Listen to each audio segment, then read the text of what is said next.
Hi, everybody. Welcome back to the Rebel Crow Psychic Show with your host, Athena Silver.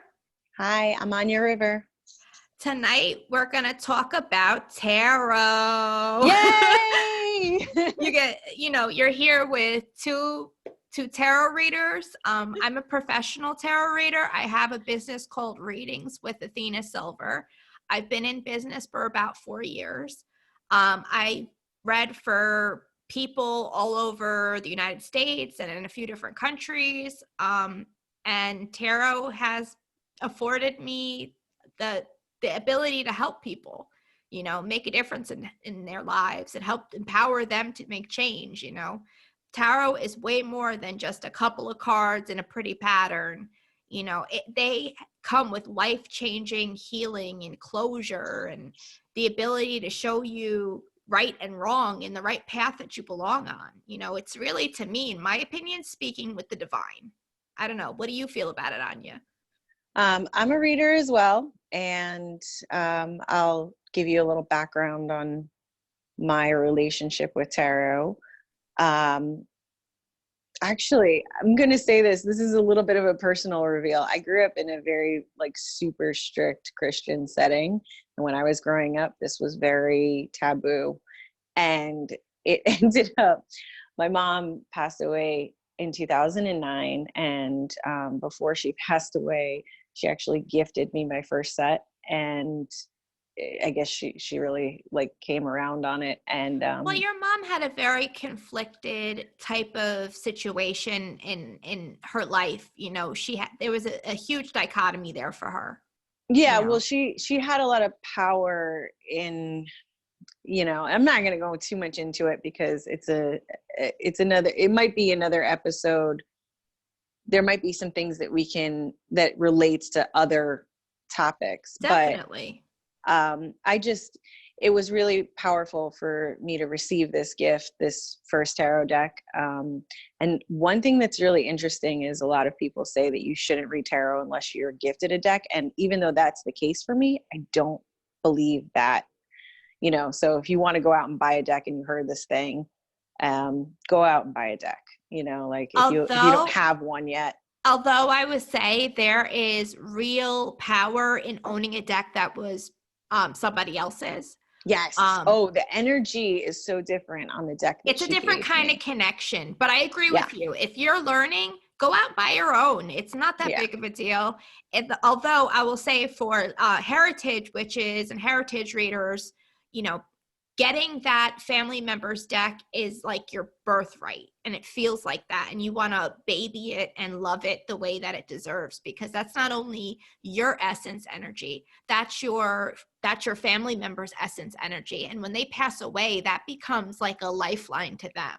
And a lot of times those spirits can actually come back and communicate specifically through that deck, so it becomes like it's special connection between the two of you.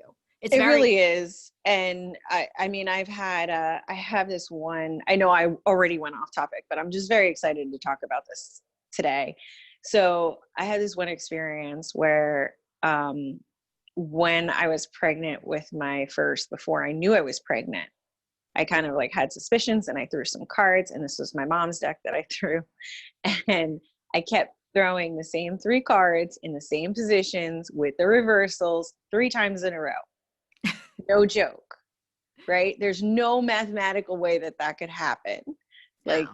Probability wise, statistic, and I shuffled and shuffled and shuffled. I threw it the second time, got the same position, same 3 cards, did it again, same position, same 3 cards. It's I always pull that deck out when, someone close to me who knew her wants to know something, because I know that she gave those to me so that she could speak through that deck. But you read for me a lot on that deck too. So I feel lucky because I knew her. I knew your mother, and I had love for your mother. So it's always nice, to have you read from her, because I hear her voice saying a lot of the wisdom that you say. And it just, even not being her child, makes me feel connected with her, It's really, it's just awesome. But owning your own decks that you like. So we were just talking about how our taste in tarot decks between you and I, like, are so varied. Oh yeah, right? Like, I'm like I a like classical bougie bitch when it comes to my tarot so decks. I hate like modern. 98% of the decks. There's only like that 2% that I'm like, they're perfection. I am so modern. So I don't have the Light Seers deck yet, but I really want that one. Well, I'm gonna good. get Now it I know soon. what to get you for your birthday. I'm gonna get that one soon. Definitely soon. I just started learning the Thoth deck, which is not so much. I mean, it's like 1930s Aleister Crowley. That deck always it. So I'm learning to read it because of some a class that I'm taking that actually doesn't. It's not a tarot class, but it includes tarot as a means for, you know, your increasing your perception. And I've always been terrified of the Thoth deck, and I'm learning it, and I think it's great. Like, I think maybe in a year or two. Can I jump in for a second here? Yeah. Just, I feel like spirit is compelling me to caution you when it comes to anything Aleister Crowley, especially if you want to work with him directly. He was a very deeply troubled man, you know, like many of us out there, you know, but he was using things in a very dark and in a very manipulative way, and he was summoning all sorts of crazy, hellish, demonic entities. So just err on the side of caution and make sure you spiritually cleanse yourself, like with sage or with Florida water after you're done with using that deck, and make sure that you're wrapping up that deck and making sure that it's light safe. That's why I've always been, well, that's one reason why I've always been cautious about going down that particular road. But his life story is fascinating, and I think we should do an episode on it, because that dude, I'm sorry, was Looney Tunes next level. I don't think working with the cards specifically opens you up to anything extra, you know. First of all, I did put the deck on my altar and asked the ancestors to bless the deck, and to, you know, I buried it in a tarot cloth on the altar for 3 days, and just asked to, you know, make this energy from the ancestors, because, you know, I had to work with this deck for this class that I'm in. And so you filtered it. You used your ancestors as a filter. You know? But I'm not afraid of it. I'm not afraid of this deck. Another thing that I do, and I tell a lot of people to do, especially if you're getting a brand new deck, first thing you do is you want to shuffle it a bunch of different ways. Then you want to sage it. Then I wrap it up in a tarot cloth and I put it in my pillowcase and sleep on it for a couple of days. I also store it and sleep with a quartz crystal, and always keep it programmed to contain the energy within that cloth, you know, to create a barrier, because these are tools that the energy, you want to make sure that the energy gets turned on and turned off. And every time you pull that crystal away from it, you're turning it on. And every time you're putting that crystal back, touching the deck, you're turning it off. You're helping it build in like a containment, you know, containment for the deck itself. You know, every spiritual tool, especially divination tools, you're pulling energy from other realms, from other places, from other people, from the present, from the past. You're pulling all sorts of energy. So you want to make sure that you have a routine to shut that energy down when you're done. You know, for me, I cleanse myself with spiritual waters, like Florida water or Colonia 1800. You know, I put a little bit on and use it like hand sanitizer and wipe my third eye, my chakras, my body, and make sure that I flick it and break up the energy. So right. Then you do that between readings, because it helps definitely. It helps me disconnect. Like when I use it in between readings, it helps me to disconnect from the person who was sitting in the chair before. You know, the person, I pull their energy into the deck and then I read the deck. Now, if I have like 5 people that day, I want to make sure that I am cleansing myself in between everybody, or else I'll be reading information from the person before. And it's funny because the Florida water, the agua de Florida, is it's so powerful. Like you really feel yourself getting cleansed. It's really, really good. It does. You really feel that. And so I See, agree with that's everything that the you're saying. smell of it reminds me of being a little kid, because I just want to let you guys know before we get into it, because I wanted to tell how I got into it. Is that all right? Yeah, go All right. for it. So that scent reminds me of being a little kid. I grew up really mainly spending a lot of time with my great grandmother and my grandmother. And my great grandmother always used to have a bottle, and if somebody got sick or if somebody needed a blessing, she put a little bit on and say the blessing. So when I smell it, it reminds me of being a little kid and getting having her bless me and stuff. We both had different upbringings, although yes, we are the same family. My mother's related to her father, they're siblings. So our grandmother, she spent a lot of time with me. She was more, her and her mother were very church going on the outside, but they were very magical on the backside, so not everybody saw it. When I was really young, my great grandmother, I was talking to her about my dreams and how I would see spirits like shadows and stuff. And I was very scared at the time. And she sat me down and talked to me and told me what was going on. And, that this is a gift that's in our family and that it keeps popping up in different generations and that everybody used to have it back in the day.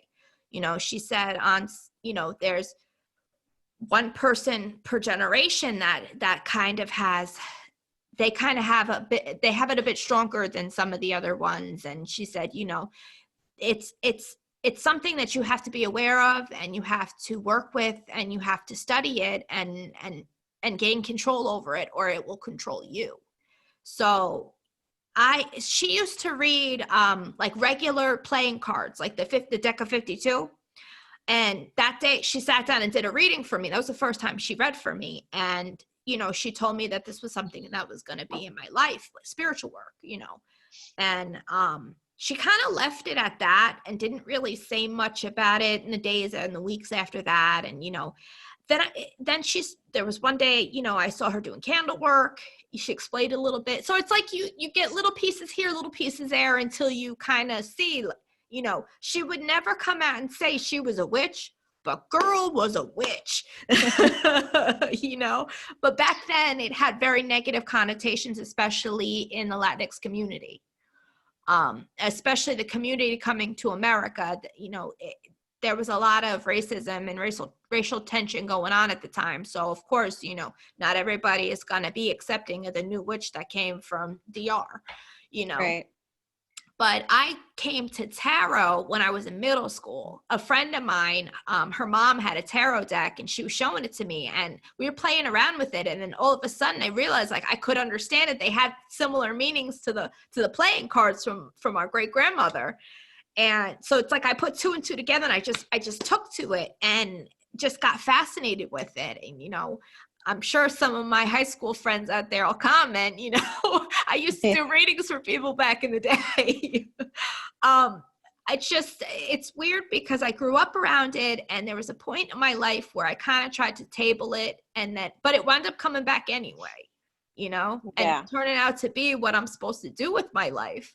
So, it's funny how things turn out. I don't think it's the only thing that you're destined to do, but it's definitely a feature. It's a feature. And I just thought of something, and I didn't talk to you about this before, but I want to ask you, and I'd like to answer this question too. Sure. Can we talk about the bad cards? Because everybody's afraid, people who don't know tarot too well. Yeah. Usually you get this I'm afraid because what if I get a bad card? And this is my favorite bad card. It's the death card. Yes, I knew you were going to bring up the death card. I actually didn't bring out the deck for my bad cards, even though I wanted to talk about it.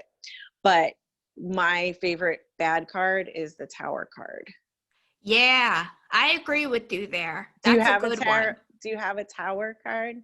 Yeah, I could probably find one. So the Tower card is this, most depictions of the Tower card is this, you know, this structure that was built probably poorly, and there's usually a lightning bolt coming and people are falling out. Yeah, it's like hella problems. It's like, it's just terrible.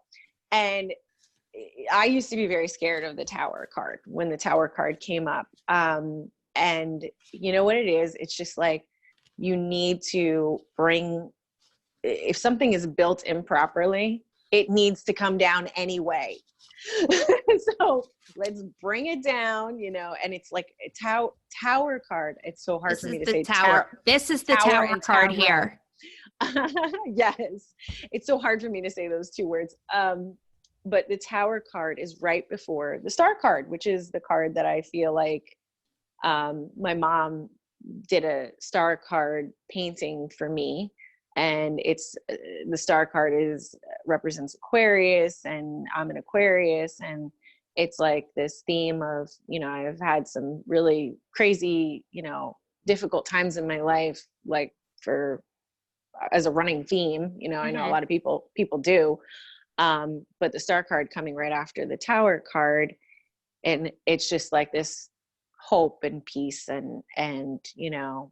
Yeah, well, you have to tear down the establishment before you could build back a new one, you know? Right. And it's very suiting to what we're going through now. I feel like we're very much in a tower kind of holding pattern, but it's okay because our star card is coming. You know, we're going to be rebuilding, you know, the things that we want to see in our own image. We're going to get our chance. Just, you know, just stay strong. Right. And one other thing I wanted to point out, because we're kind of skirting this right now, but one thing that I wanted to point out is that there really aren't any bad cards, because the way that the tarot is set up is you have the major arcana, which is a story, and then you have all the minor arcana. There's 4 suits, and they are a narrative as well. So it starts from the beginning and then it goes, you know, they're through. Life describers. They're there to describe certain events that we go through on our human journey. And it's a cycle. Yes. You know, so if you pull a quote unquote bad card, even the death card, which is about change. Well, I want to talk about the death card because that's my favorite dark card, and it's also the card that represents me. People who know me know I actually have the death card tattooed on my arm.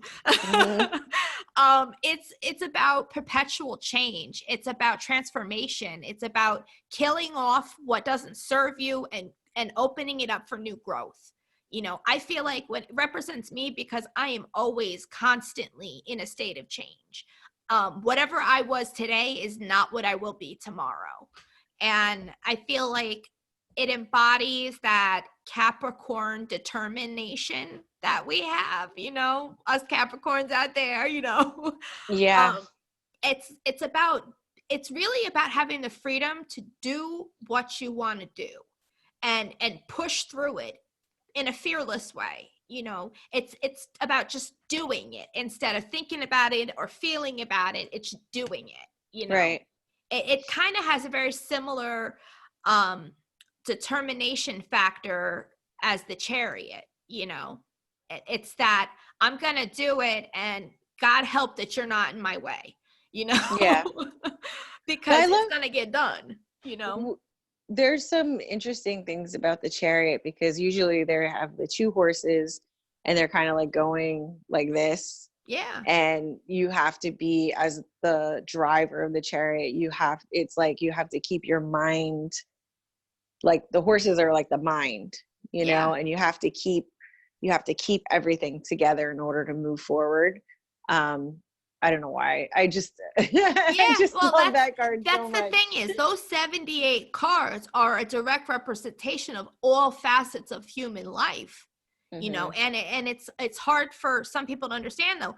When you draw a card, you're not drawing the entirety of the human experience. You're drawing one facet, one little puzzle piece. So that's why when people do these very complex tarot spreads, they're learning different flakes and different flecks of that diamond, not seeing the whole diamond, but seeing one part of it. I know a lot of people are really into like tarot spreads where the Celtic cross, the 3-card past, present, future. I'm actually an advocate for no spread at all. through my family and through my own experience, we've developed a tarot, like a flow, our own style, you know. So when people sit down and read from me, they always wonder like why I don't do the pretty designs. It's because I want to know about the story. You know, I want to hear your question so I can lay out a few different cards and show you the arc and the entirety of that answer. It's not just that one fleck. You're getting multiple pieces and multiple views that are brought into synchronization, you know, so you get a whole picture. I'm going to play devil's advocate and say what I Sure. always say to Athena when she says she doesn't like spreads is that everything that you do when you're doing tarot is a spread. If you throw down one card, All right. it's a spread. If you throw down 3 cards, it's still a spread because you're kind of like, you're asking a question and you're assigning it. So I can get behind what you're saying about like the more complicated spreads, like the Celtic Cross is kind of a lot. You know, I feel like it's a lot. I'm not gonna lie. The reason I don't use them is I have severe ADHD and I will not remember what card means what. It's just they ain't gonna work. All right, we got some truth going on here. No matter how many times I could put out 18 cards, I'm not gonna remember what the hell they mean. You know. There's a spread. Okay, so there's a deck that I have that a lot of people have. And oh my gosh, did I just blank right now on the name of the deck? Because this is one of my favorites. Waite? No, it's by Karns. It's the Wild Unknown. Oh wow. yeah. A lot of people are messing with that deck lately. I really love that deck. And she has, you know, all the too decks. Pretty for me. It's really too pretty. It's a beautiful deck. I like the way that it reads, you know, because some decks are art decks and some decks are really good at reading. I call them art decks versus usable decks. Like usable decks are, you can actually use them in a reading that, they're pretty, you know, but it's not about the art. Then there's decks that are show stoppers. I just want to finish this one point. So she has this spread, a love spread, and I love it. It's two cards for you, 2 cards for your loved one, your significant other, your lover, and then 1 card in the middle, and the 2 cards on the side are what you bring to the relationship, and the 1 card in the middle is the overall energy of the relationship or something along those lines. And so simple and elegant, and it works with her deck. So I do like spreads a little bit. I don't really like the big complicated ones, but I feel like my ADHD brain could handle that, but I also feel like almost limited by that in a way, because I feel like the way that I read, I'm going to be able to tell you exactly why this relationship works or exactly why it doesn't work or exactly what you got to do to strengthen it, you know? Yeah. As opposed to, I can find out what they're bringing to the table, what I'm bringing to the table, what their mama's bringing to the table. You know, I don't know. I feel like my anarchy reigns supreme here. But then that's just my opinion. Yeah, I mean, I think rules are good rules. I think that tarot is open enough that each reader can find their own way, and definitely, you know, like I have had a Celtic Cross spread done for me, and I thought it was amazing. But would I do one for myself or someone else? No, probably not. I will admit I have done spreads for myself. And by the way, guys, I'm not shaming anybody who does spreads. It's just a personal choice. I don't even look down on them. I do spreads myself every now and again. It's just like I said, the ADHD thing, it's not for me, you know? I just work a different way. Whereas, you know, if it works for you, by all means, do your spreads. If they have meaning and they're coming through on point, do what you got to do.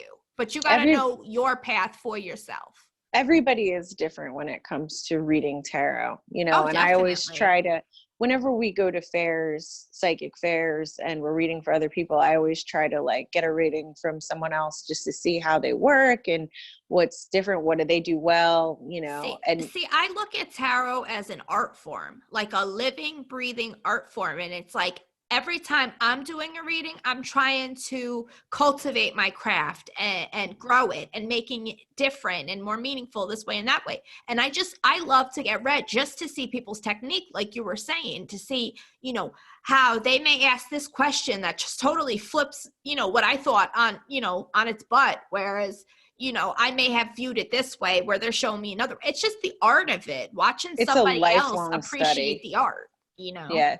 It's a lifelong study. It is. And it's a lifestyle.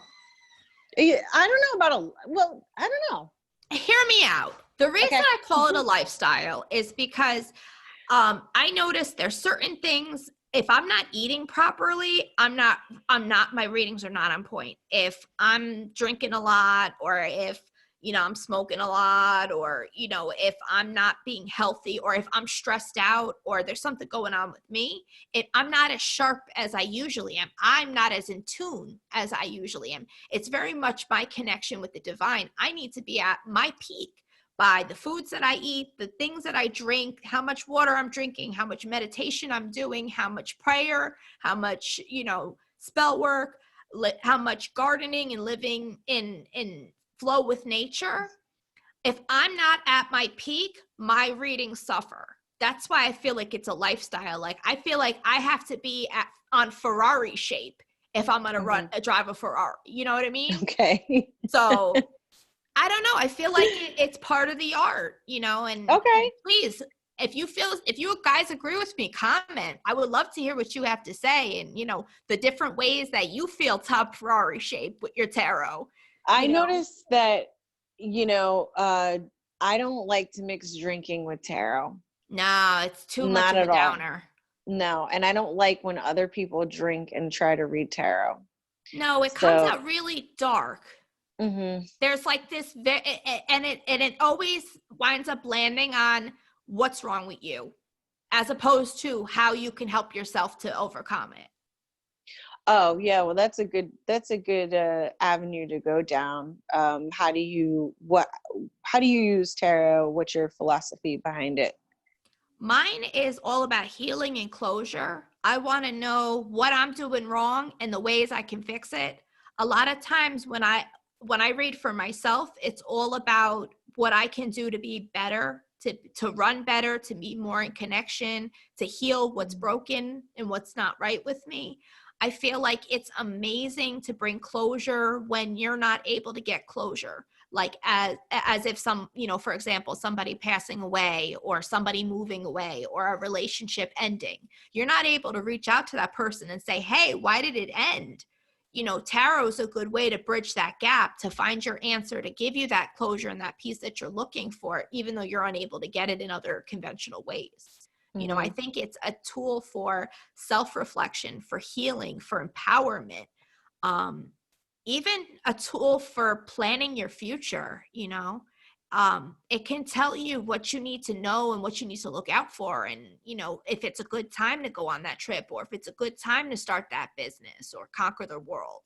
Yeah, I like to use it as a mirror to see the things that I can't see. Yeah. So I like to use it. Some people like to use it for future. I think it's cool to use it for the future, but I generally use it to show me what's going on right now. Yeah. And then take that information and try to project it forward and say, okay, well, how can I change this if I want a different outcome? Or, how do I keep this going? I just had another question for you. This might be too personal and you can tell me no, but what kind of cards do you typically pull for yourself? I could tell you, I'm an open book. What you see is what you get. First of all, the death card always comes up at least once in the reading, and sometimes other cards that support transformation do come up, like the Fool, and even like the Moon and the Sun. I get the Empress every single time, and I get the High Priestess a lot. Okay. The High Priestess, I think, because of the type of work that I do. The Empress, because I'm a mom, I bring that hard mom energy. Yeah. Right. I give that grizzly mom energy. Like, Right. you look at my kid funny, I'm gonna bite you. I'm gonna bite you. Oh, for real. No, Bite you don't even want to get in that arena. It's a done deal. I just like a lot of time the world comes up for me because I'm very much, I feel like I'm a child of the world. I'm biracial. I have a lot of different mix, pretty much almost every continent. I have some sort of DNA from them, except Antarctica or Australia. So you never know. I'm still holding Asian. out. I mean, we're the same family. You got Asian? I'm not Yeah. aware of. Yes. Yes, we do. All Siberian. right, well, let's talk about this later. We will. We will. Okay. No, I feel like I'm a child of the world. I grew up in the age of the I'm age of the internet. I didn't have it my whole life. I remember what life was like without it. Luckily, I didn't get it until I was about in high school. But even still, my whole adult life has been with a cell phone in hand. And I feel like I also watch a lot of documentaries. So I feel like I want to know how other people see it. I'm interested in the human dynamic, all humans, all different perspectives. I want to know what you believe in, in Laos. I want to know who you're worshiping to in Greece. I want to know what you're talking about in Japan. So wait, I'm what curious. card was this? What card was this related to? The world. The world card. Okay. Yeah. I have a beautiful one here from my favorite deck, Golden Botticelli by Scarabeo. Scarabeo, yeah. It's the Venus. It's the famous painting. This is all done by the Renaissance artist Botticelli from the Renaissance. Lo Scarabeo went in and reworked all of his famous paintings and gold embossed them. This tarot deck is like decadence, like Rococo decadence. It's gold embossed. It's gorgeous. Every single card is a work of art in and of itself. I waited for this deck for like 6 months on back order. And it finally came and I'm like, oh, I love it. I find myself more attracted to Renaissance art decks, and they have to be usable. I love art decks. I love to look at them. I just don't like to use them because they're not readable. I like to own them, but well, I'm at capacity. It's a hoarder situation over here. I just recently cleaned out an entire cabinet so that I could have my decks on display. Oh, I'm super jealous. I basically made my dining room my tarot room, Nice. So now I've got an altar room and a tarot room and I'm happy. Super jealous right here. Super jealous. It's great. But I don't know. I have so many decks and I guess it's a more modern vibe. I really like, I really like Santa Muerte deck by Fabio Lustrani. I've got this really crazy deck that I always bring up and Athena is like, do you use this all the time? And I'm like, I don't use it all the time, but I still love it. Which deck? This is called the Slutist Tarot. Oh yeah, that's a fun one. I picked out like a couple of cards and they're all okay to view. Yeah, because they're a little on right now, duty, aren't they? But some of them are really not safe for work at all. So I have these that are okay. I mean, maybe a little questionable, but so this one is called the Witch, and I think this is number 1. So this would be the Magician in other decks. So I think that's really cool. It's very very pro-feminist and inclusive, and I like inclusive decks. I do too.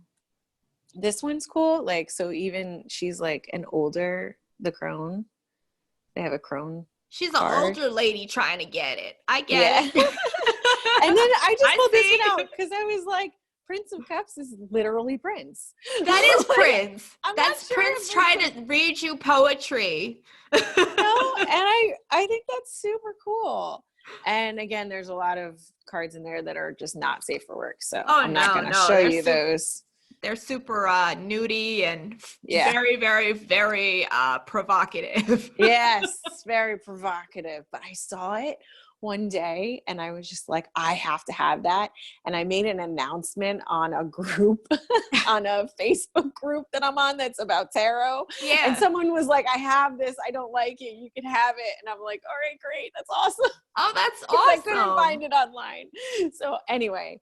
So Yeah. I wanted to get really quick into talking about how people can get into tarot and what's a good book to get into or a good deck to buy to start off your practice. I have a few suggestions. I want to I'm sure start you out do by too. saying Go ahead. Rider-Waite is probably the best all purpose, straight out the gate best way to learn, because there's a lot of decks that have used their symbolism and have branched off and done their own designs, but they're Rider-Waite or definition based, so it makes any Rider-Waite derivative deck easy to read.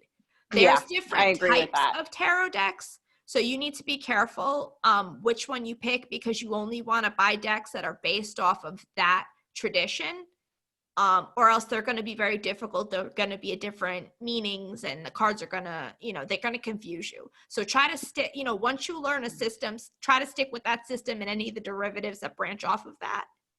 Do you have any good pointers you want to give? I would say it's fine to go off the Rider-Waite system once you have a good grasp of it. Yeah. I'm just talking about when you're getting used to it. When you're first starting to learn. Yeah, I would agree with you that Rider-Waite's a good beginner deck because, like you said, I don't have to go over it again. Yeah, I just agree with you. that was the first standard deck really used across the board by a lot of people. It was really the first widely publicized It's the first deck. modern one. I wouldn't say it's because then before that there's Marseille, I think, and but Marseille was never in production in the large scale that Rider-Waite was. Right. And especially when we get back into like the 60s and 70s, Rider-Waite was huge then. Right. Yeah. I have two book recommendations. I have a scholarly book that is an amazing reference. Well, let me give mine first, because mine is like the entry level reference. Oh, so okay. We'll go mine and then we'll do yours. Is that cool? Yeah. All right. The first book that the book that I want to bring up, and I want to tell everybody, I've done a lot of research about intro books because I teach tarot. So the one book that I found, and you guys are going to die because it's like $7 on Amazon. It's Easy Tarot, Learn to Read the Cards Once and for All by Josephine Ellershaw. The deck that comes with the cards are not very good, but the book itself is top notch when it comes to intro, how to get into the practice, how to season your deck, how to do the different spreads, what the cards mean, and it breaks it down even on an image level, what this image on the card means, what this one means, what this color means. It gets very in-depth, and the way that it's broken down, it's very easy to understand. It's a fantastic book, and it's cheap as hell. So what's yours? So my scholarly pick for a scholarly reference is The Way of the Tarot by Alejandro Joderovsky, and that's a classic. It's a classic. It's really very, very, very good. And that goes with the Rider-Waite system. And my fun read, and really this is a very fun read and very informational, is Kitchen Table Tarot by Melissa Cinova. And I love her style, her conversational style. She curses in the book. It's funny. I love it. It's entertaining, and I picked up some new things. So it wasn't too long of a read either. So The Way of the Tarot is really long. It's a big book. It's more of like, for me, a reference book. Yeah, it's like tarot theory, right? Mm-hmm. Yeah, I've come across that book before. It's a good one. I've had it for many years, and I use it, but I would never be able to devote like enough time to do a full like I can read it card by card, and there's so much, it's so dense that you just kind of like too have much to at some times. At well, some points it's one of those things you got to read it in small clips. Yes, it's not too much. It's great if that's what you're looking for. Like and if you're very, very studious and you have the time, you could read it cover to cover, but I am studious, I just don't have the time, so I read it we're card moms by card over here, right? We're trying to read it between diaper changes and lunchtime. Mm-hmm. Yeah, there's not a lot of personal time, so it's not something I'm going to read cover to cover. Great reference though, it's actually up there, it's wonderful.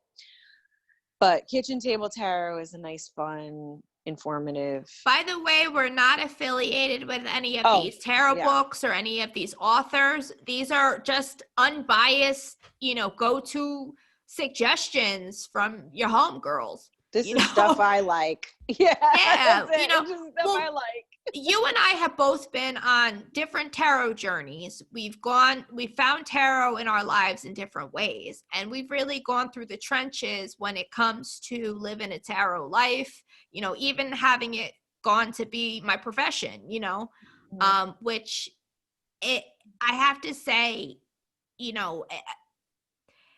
with all that being said, it's special, and it's a connection that we have to the other side of things, to the divine, to the spirits, to the deities that we work with, to our higher selves. Tarot is much more than just some printed cards that we throw down.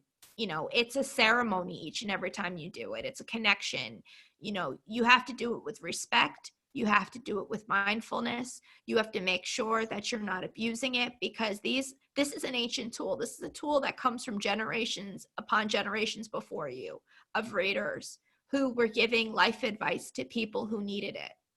So if you're going to call yourself a tarot reader, you have to understand that you come from a lineage of serious practitioners, and it's got to be said as a badge of pride.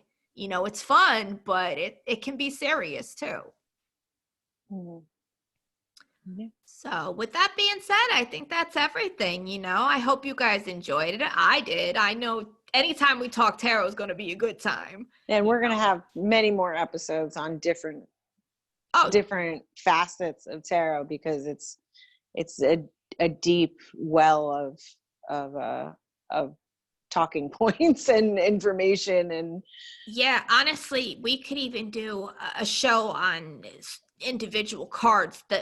We could. It's endless. Right. There's so many different meanings for each card, so it's like, there's so much information out there. But anyway, if you guys are interested in having a tarot reading with me, my website is www.readingswithathenasilver.com. I'm also on Instagram at athena.silver, and I'm on Facebook at Readings with Athena Silver. I do all sorts of different types of spiritual work, but doing readings is my primary focus. I'm also going to be putting up some new stuff up on that website soon, so check it out. Where can they find you, Anja? On Instagram at Anja River, ANJARIVER, and Facebook, same thing, Anja River. And I also do readings. You can reach out if you would like to connect with me. Definitely. We're always at fairs. Hopefully, there's going to be some online fairs coming up. So if you guys want to check that out, it'll be posted on our different social media stuff. We're typically a tag team seen at the tarot reading events when they have fairs. So hopefully, when we're out of quarantine, we'll be out and about back at some of our good stomping grounds fairs. We'll see you in person soon, I hope. Yeah, for real. Anyway, you guys have a great night. We wish you all the love and all the good things in the world. Kiss your kids. Say goodnight to your mom. Talk to you later. Bye. Bye.